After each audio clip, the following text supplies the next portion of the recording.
Hola. Hola, Paul. ¿Todo bien? Todo muy bien. ¿Y tú? Sí, gracias.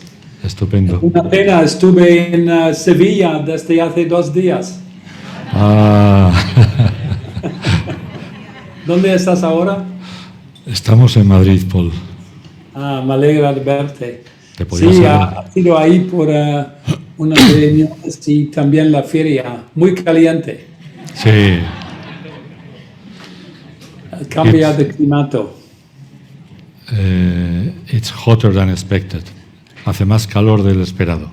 Sí. Paul, ¿quieres seguir en español? No, es mejor en inglés. Todo el mundo habla inglés, ¿no? I Si tried. no, Well, good afternoon, everybody. Good afternoon, Paul. It is a real pleasure to have you here. I have to tell my colleagues that Paul accepted very quickly to participate in our 10th anniversary celebration. So thank you for your generosity. Paul is a very well-known business leader, and he has pioneering some of the sustainability advance years ago.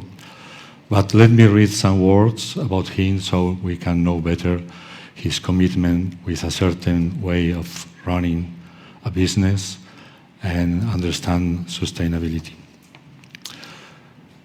Paul is a business leader, campaigner, co-author of Net Positive, How Courageous Companies Thrive by Giving More Than They Take.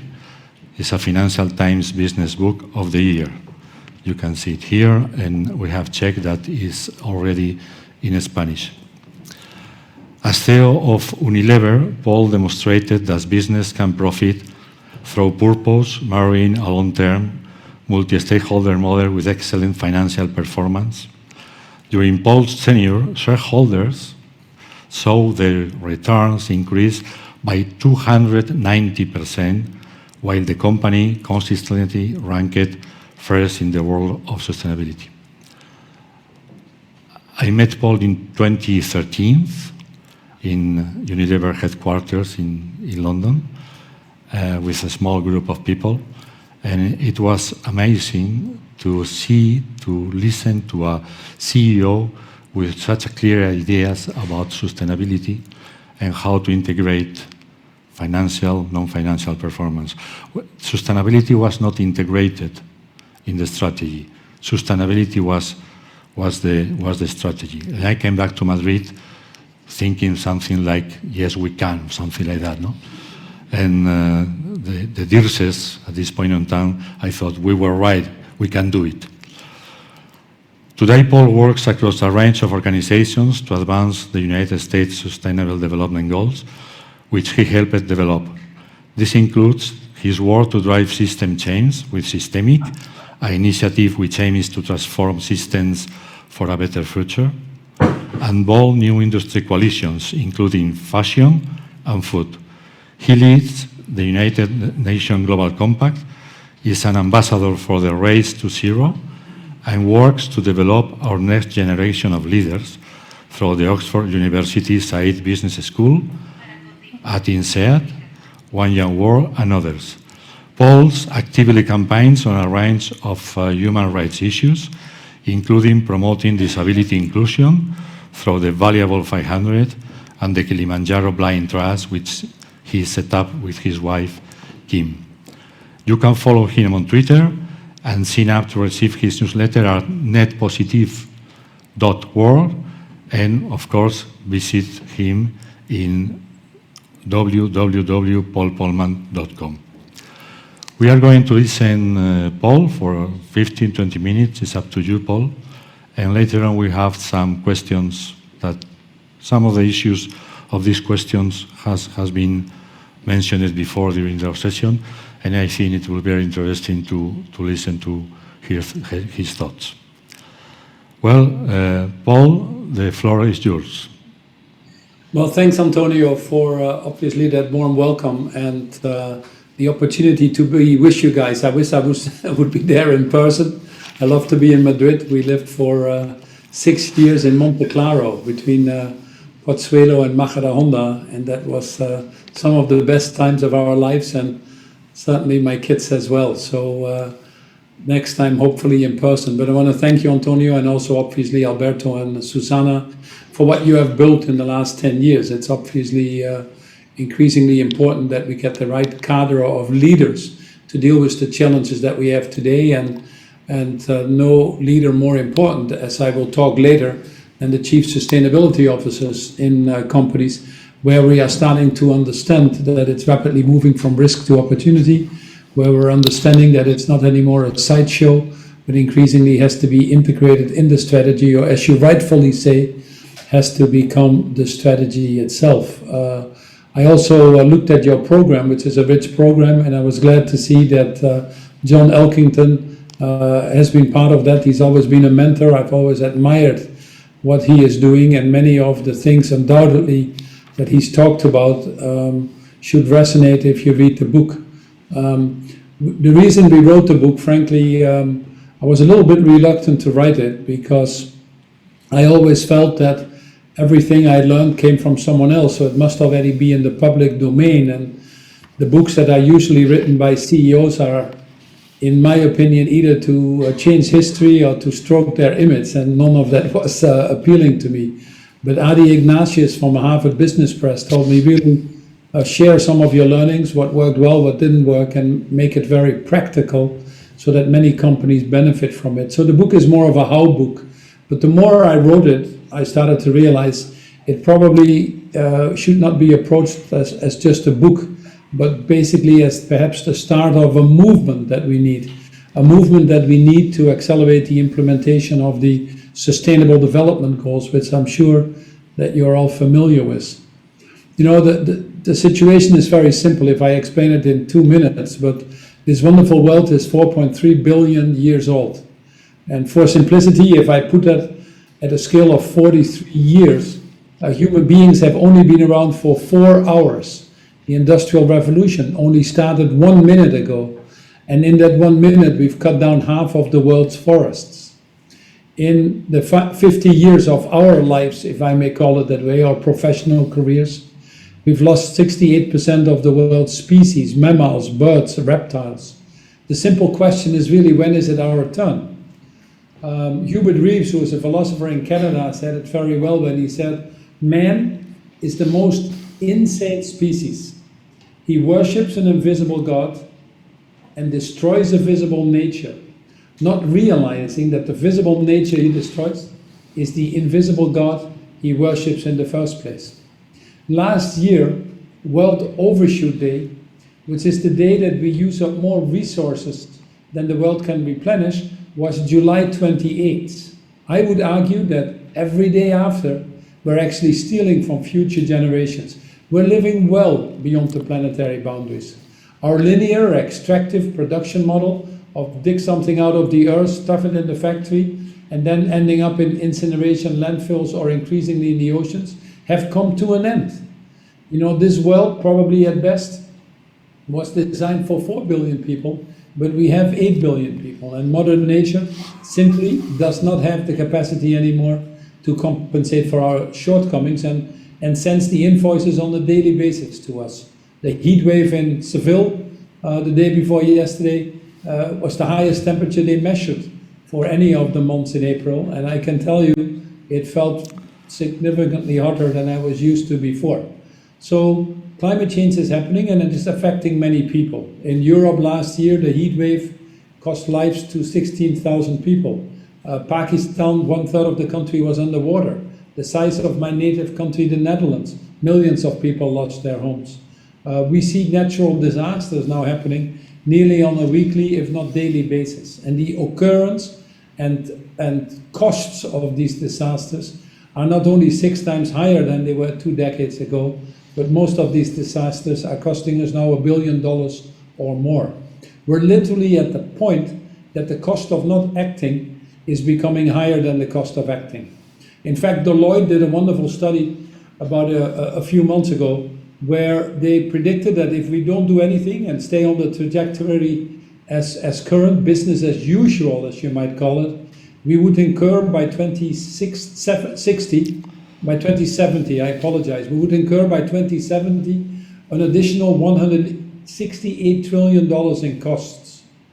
Were we to stay close to the 1.5 degrees, by all means possible, we could actually turn that into a benefit of $43 trillion. The cost of not acting has become significantly higher than the cost of acting.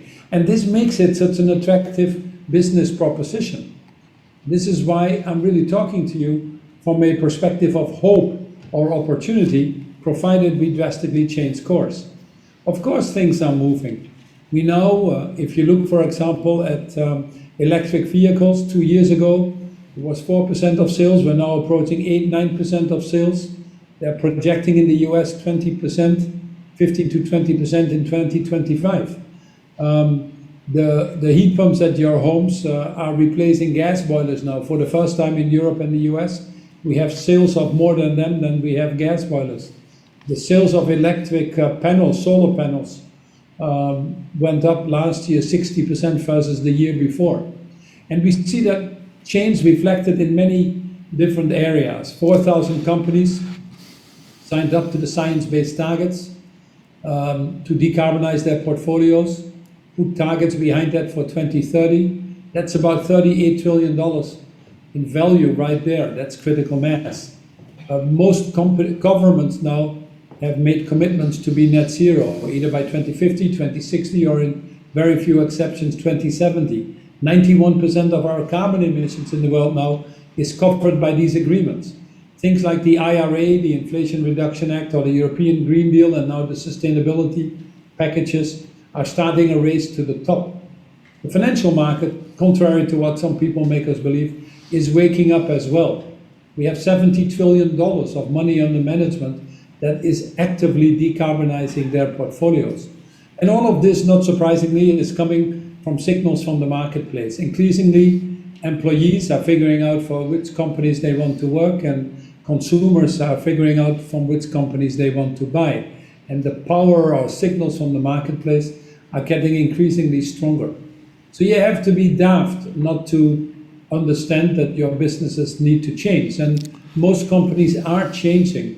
We've seen a drastic increase, obviously, in the number of CSO jobs, 5 times more last year than the previous 5 years combined. The demand outstrips the supply, to be honest. We've seen rapid adjustments in many companies. But the reality is, we're just not going fast enough. If you look at this decade alone, we need to reduce carbon emissions by 45%. We're still going up 10%. And that is true for the other sustainable development goals as well. There are more people in poverty now than before, more people going to bed hungry. Unfortunately, the numbers are in the wrong direction. And COVID obviously has been a key bender of that curve, but also the other factors that we're seeing. The war in the Ukraine, the geopolitical tension that is there, the disruptions in the supply chains that come with that, and the sheer difficulties of making this transition that is needed. So our book would argue some very simple things. That, for example, we try to keep it very practical. We don't spend much time on admiring the problem like many do. And having been a CEO myself, run one of the biggest companies in the world, trying to make this transition, I know how difficult that is. So we try to be very practical and share in our book our learnings with you, the good ones, the bad ones, and the ugly ones if you want to. But ultimately, as I wrote this book, I came to the conclusion that it's not a crisis of climate change or inequality or food security, but that it actually is a human crisis of apathy, of greed, of selfishness, and that the main solution to the crisis is actually a human solution, to rise to a higher level of leadership.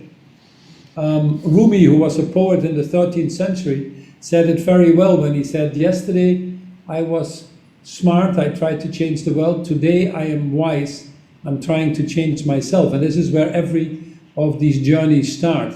And our first chapter in the book, therefore, poses a very simple question of, do you care? And what we see in reality is that we lack the leadership at scale needed to drive the transformation, to be honest. I should first explain very briefly what a net positive company is to us. A net positive company is a company that first and foremost takes responsibility of its total footprint in the world, including scope 3, but in the book we would argue well beyond that. It understands that it cannot just outsource its value chain and also outsource its responsibilities. It just doesn't work anymore.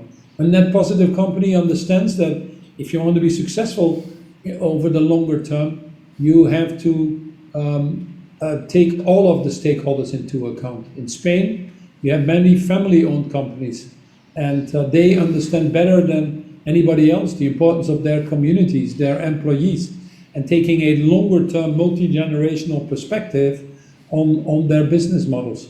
A net positive company actually knows that the shareholder is an important stakeholder, and obviously you want to be competitive with the shareholders. But it's a result of what you do and not a myopic objective. Too many companies are obsessed with the shareholder and the quarterly performance and are in this red race to the bottom, increasingly so, instead of constructing really these strong, sustainable, more equitable institutions that the world needs. And last but not least, a net positive company understands that the issues now are of such magnitude that they can't do it alone anymore, and they form these broader partnerships, these partnerships for humanity, working together with civil society, with governments, to change the frameworks in which we operate and drive the broader systems changes. So you know, if I explain it this way, that takes courage. That's why we call the title of the book, the subtitle, How Courageous Companies Thrive by Giving More Than They Take. But courageous companies are actually led by courageous leaders. I like the word courage because it's from the French word cœur or corazon. Everything that goes to the heart, I think, sticks in the brain. Everything that goes just in the brain goes straight out. And what we've seen even more so with COVID, that leaders that have been successful are leaders that have a high degree of humanity, humility, empathy, compassion, are strongly purpose-driven, embracing partnership, thinking multi-generational. These are the characteristics of what we call courageous leaders. They are leaders indeed that take responsibility for their total impact. They set targets that are aligned with science, not targets they just can get away with. They're actually leaders that play to win, not play not to lose. They're leaders that actually expose themselves by saying that they don't have all the answers, that they need to work in these broader partnerships, and ultimately, indeed, put in some sweat equity to work with governments to get the better frameworks in place so that everybody benefits from the changes at scale that we read right now. I recognize more than anybody else, having the scars on my back from having been more than a decade the CEO of Unilever and having to try to make these transformations at a time that it was much more difficult, when there were many more skeptics out there than even today, that how difficult it is, that not everything can be solved overnight, that we, as you say, cannot eat the elephant in one bite, but we certainly can get started. And what we would argue here is that the most important thing we change is our own mindsets, to move from what I call CSR, corporate social responsibility, to becoming a truly RSC, responsible social corporation. If you look at all of the sustainability reports of companies, and 95% of companies fortunately issue sustainability reports, you see that it's still about being less bad, less plastics in the oceans, less deforestation, less carbon emissions. But you would agree with me that if we've overshot these planetary boundaries to such an extent, less bad is still bad. I used to kill 10 people, I was a good murderer. Now I kill 5 people, I'm even a better murderer. It just doesn't work that way. Less bad is still bad. So the only business model, we would argue, that works long term, that positions your company well for this greener, more sustainable, more equitable, more inclusive future, is a model that thinks regenerative, restorative, reparative. And that is what we call net positive. And increasingly we're starting to see symptoms of that. Companies that make commitments to go to regenerative agriculture, to be carbon positive. Microsoft taking carbon out of the air even since they started their company in 1976. Companies making commitments to protect parts of the oceans or reforestations. Signs of being net positive. How do we now get it implemented in our overall business models? And that's hopefully where the book can help a little bit. The book also doesn't shy away from some of the tougher challenges that CEOs struggle with. We don't have all the answers to these challenges. Things like corruption, human rights, CEO salaries, trade associations, lobbying for different positions than the companies themselves publicly state, money in politics in some countries. So these are issues that are salient issues that need to be tackled, that any CEO has to deal with. And the more you think about it, form your positions about it, the better your company is positioned. The more you can be consistent about it, the more credibility you build, because ultimately it's all about trust, and that's obviously the currency most in all of this, and is unfortunately eroded significantly. So let me stop here and end perhaps with a final sentence, which has always stuck to me, which is from Wangari Maathai, who, as you know, was a Nobel Prize winner from Kenya, an absolutely remarkable woman, who said that in the course of history there comes a time that humanity is called upon to drive to a higher order, a higher level of consciousness. And you hopefully would agree with me that that time is now. So no better moment than have this discussion together. Over to you. Thank you very much, Paul. A lot of insights, a lot of takeaways, a lot of inspiring ideas. You have talked about change our mindset. You told directly to the CEOs of companies, and you talk about courage. Courage is a critical issue in this journey. That leads me to one of the questions. It was the second one, but I'm going to ask you in the first place because it's related to your book. I think in the chapter 8 of your book, which title is Embracing the Elephants, you talk about 9 elephants that nobody wants to talk about, but we can't avoid to do it.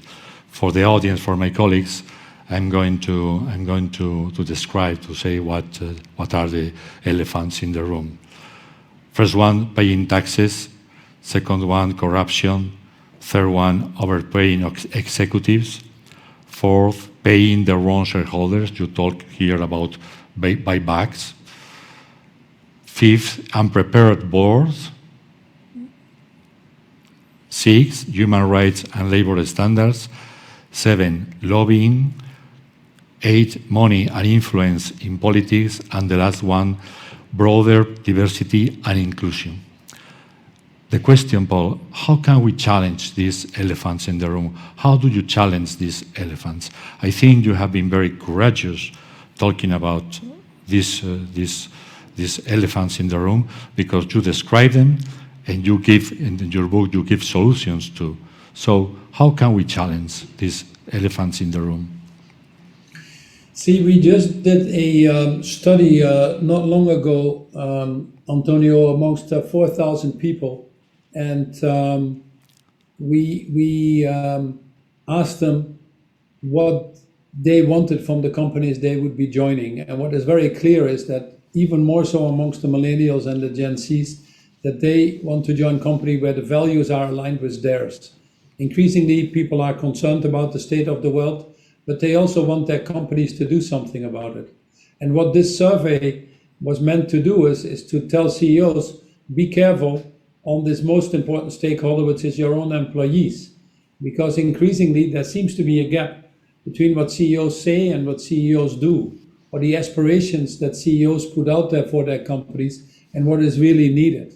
And if that gap is too big between the employees and the senior level in an organization, the consequences are quite dramatic. 30% of the people we surveyed have deliberately left the company because of that mismatch, where the CEOs were not walking the talk or not being ambitious enough. And more importantly and more shocking, 50% is considering doing so. So we're moving from an era of what we call silent quitting to conscious quitting. And what is more difficult for CEOs to understand, that it's not only just putting a target out there or saying I'll do a little bit on climate or I'll do a little bit on diversity, but that it is something that needs to be done consistently in everything you do across the organization. How could you call yourself a purposeful company or one that has a strong mission when you have more tax lawyers on the payroll to avoid paying tax than people in the brands or in commercial functions to build your business? You might think that's a joke, but that's actually what happened with General Electric, for example. They were proud not to pay any tax. In fact, as we say in the book, a quarter of the top 500 companies have never paid tax. That doesn't work for us. How would you feel if you make one commitment and say, well, we need to decarbonize, and I believe in the Paris Agreement, and our company will do everything to stay below 1.5 degrees, but then you finance one of your trade associations that is actively lobbying the opposite? You might think that's an exception, but unfortunately, that's still the rule. And increasingly living in a transparent world like this, these issues get flushed out. And as they get flushed out, they undermine trust, they undermine credibility, and you're destroying this fabric that actually builds prosperity. Now, these issues that we raise here are designed to make you uneasy. They are sometimes in conflict with short-term results and what is the longer-term need. They expose vulnerability to address. Talking about human rights, frankly, or tax, not many CEOs want to go on panels. Everybody wants to be on panels now on climate change, but on the other issues, they feel uneasy. The metrics are often not very clear. What are we really after? How do we measure that?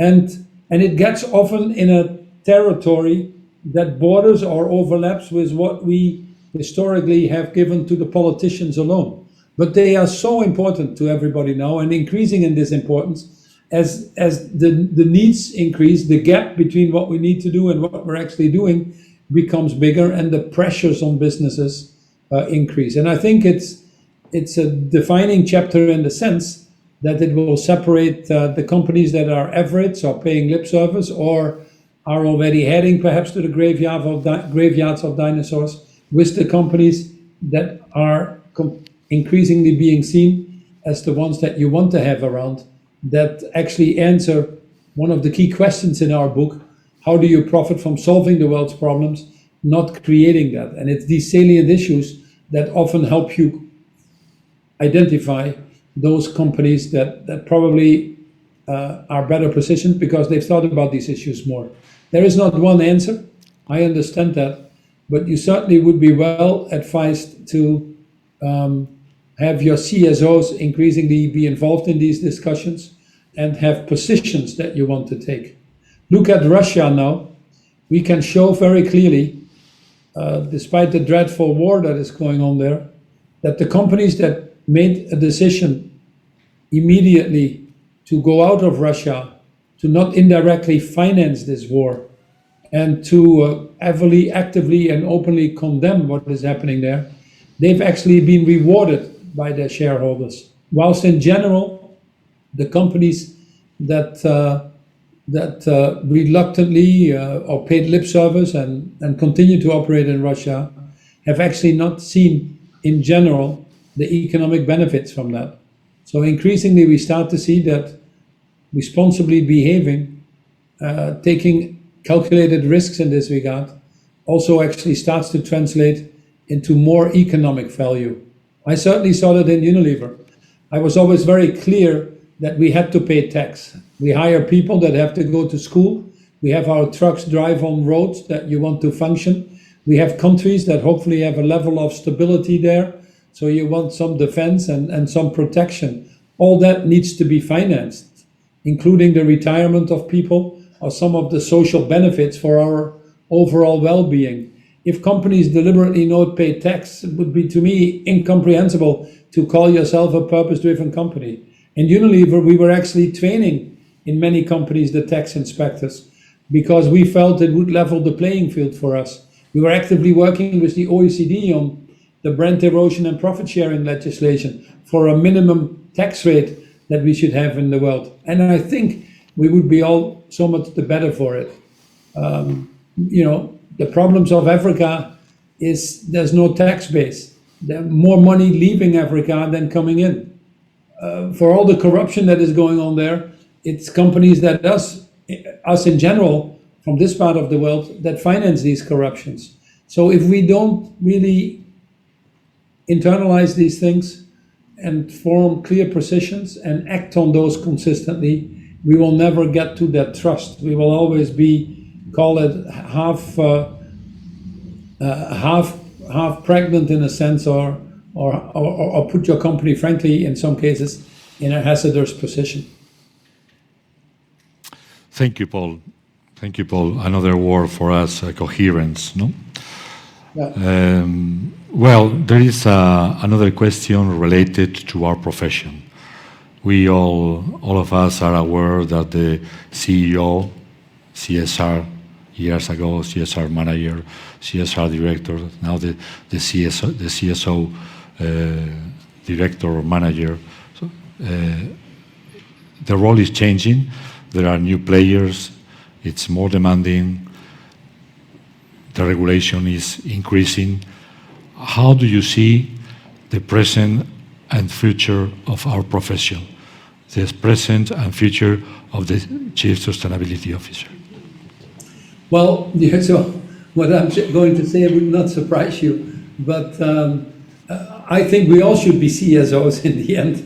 I've always felt that if you integrate it in all parts of the organization, it should be everybody's job. Just like to some extent managing people or leading people should be anybody's job. But the role of the CSO, at least as we go through this major transition that society has never seen, of the scale that what we need to do now in the limited time frame that we have, this job is becoming incredibly important. Now the good news is that people understand that. In 2021, where I saw the last statistics, more CSOs were hired than in the previous 5 years. The salaries are drastically increasing, which is probably good news for some of you. And the level of CSOs that hold executive positions also has increased. In Unilever, I made that a executive position at that time, and it still is. Combined, by the way, with the corporate brand, with communications, with external relations, we all put that into one position and designed something at that time that wasn't there before.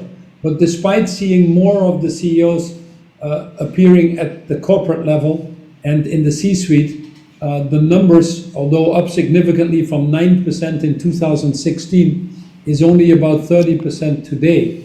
So it would be fair to say good progress, but it would also be fair to say we have a lot of things still ahead of us, a lot of ways to go. So I'm glad to see that the CSO role is becoming more important. And that is because of, I believe, the mandate is becoming clearer. Everybody now understands the importance of CSOs and ESG, but struggle. Boards struggle with it. Lots of boards are not climate competent or ESG competent. CEOs, frankly, struggle with it. The many priorities that we have, how it fits in, how it links to value creation. There's so many things happening out there that they're confused of what can be done today and what can only be done tomorrow. And this is where the CSO comes in, a chief sense maker, if you want to. A CSO is now an integral part of the boards in terms of helping the boards broaden their definitions of risks and having the different committees of the board adapt to that. A CSO needs to be at the heart of a corporate strategy and being part of ensuring that corporate strategies and ESG strategies are not only in sync but fully aligned with incentives and directions the company goes. It also needs to be sure that people are trained and understand. At the end of the day, the strength of the company is a function of the combined strengths of the organization. So the CSO has become a risk officer, an HR officer, a strategic officer, and has an incredible job to do to influence an organization, a board, and increasingly the stakeholders out there to implement these changes in business models. And then last but not least, because partnerships are becoming so much more important to attack some of these more wicked issues that we have out there, that the CEOs have to be, the CSOs have to be incredibly skilled as well in helping the CEOs form these broader alliances, Most CEOs are inward looking. They don't like to really work with others out there, especially not if they have to compromise on things. And as a result, very few show up with politicians and very few form these partnerships.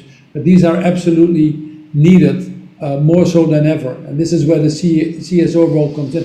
So I think it will fundamentally change. It will be a person that brings the outside in and makes sense of all the changes, including fast-moving changes in legislation. It will help the organization develop and refresh and improve the strategies, but it will also be a thought leader, an educator, engaging and connecting function. So the most exciting one, in my opinion, and the most important one. And my last sentence is, yesterday I was talking with Helena, who is now the CEO of H&M, like Inditex you have in Spain. H&M, the clothing retail chain. She was the sustainability director. So it's a great example how increasingly also we're starting to see the sustainability directors not only getting to the C-suite, but for the smart or leading companies already getting into the CEO job. So that's really a little bit the evolution where we're currently in, but again, not as fast as I would like. So a certain sense of impatience and CSO officers pushing for better and more representation is important. The side benefit of this all is also, by the way, that there tends to be more gender diversity in the CEO community than there is in the rest of the organization. And that to me is not a surprise, obviously, but that's good as well for companies to understand. Thank you, Paul. I think we have run out of time. I don't know if you have time for a last question very quickly. Just 2 minutes, 1 minute, 2 minutes.